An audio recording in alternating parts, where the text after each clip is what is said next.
In 1993, I participated in the Gay Rights March on Washington. So it wasn't until later that I learned that I'm Glad was actually at the March on Washington, and then really kind of going back further in time and looking really at the roots of our organization. How ironic to find out that me as a baby vet was still in vet school at that time. I had no idea that there was a group of queer veterinarians that were at the March on Washington as well as an entity. Back in 1978, there were two gentlemen, Dr. Henry Westmoreland and Jeffrey Collins, that put an ad in the Advocate saying that we're going to have this informal meeting at the AVMA convention. Primarily started as a social event, and they continued to sort of gain membership throughout the 80s, but it was unfortunately the sort of onset of the AIDS epidemic that caused a lot of the founding members of the organization to either go back in the closet, given all the homophobia that was swirling around in the world, or some of those original members died. They lost their lives because of the pandemic. So I think that that really forced the organization to disband. In 1991, I'm Glad was formed. Two San Francisco-based veterinarians, Diane Phillips and Ken Gorsica, started the I'm Glad. And I think that that really was kind of the beginning of this idea of we're not just a social organization, we want to do good work in the community and have this more activist take. And then they actually had their first official meeting at the AVMA convention in Minneapolis in '93. And it was at that meeting that they elected to change the name of the organization from I'm Glad to the LGVMA.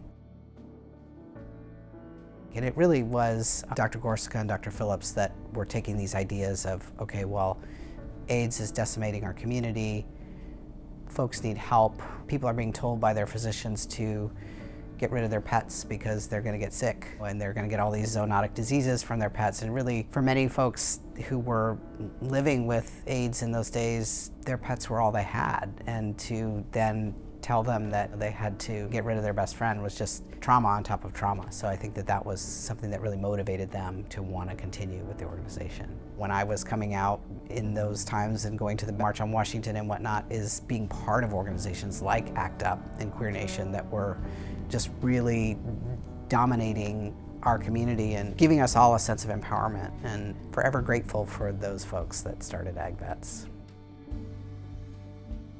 In 2007, Dr. McIlvaine was invited to speak at a convention, which was the first time we ever had an invited LGBTQ+ speaker. It was in 2009, and we actually then elected a Canadian president for the first time, Dr. Wayne Hollingshead, so he's another one of our founding fathers. We were really proud to have him be part of the organization at that time as well.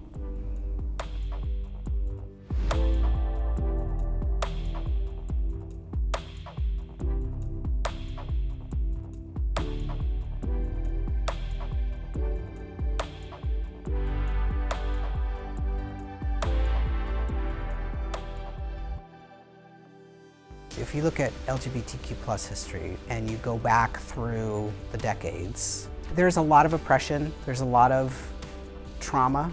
We've been through a lot. But underneath it all, there is this sense of queer resilience and euphoria that is undeniable.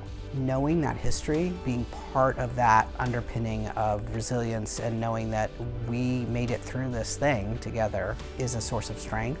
It is so important for young folks that are coming up in our organization to know sort of where we came from. For me, going through vet school and out into practice, I was in the closet. So I spent a lot of time hiding who I was to see, wow, they did this and the organization is here and it's thriving, and I'm a queer person, well, maybe I can come out too. Maybe it's okay for me to be active and to be doing things for people that are important to me. I want to show folks that you can go through this 30 years of history and come out on the other side, and still continue to be evolving in ways that are positive and supporting the professions.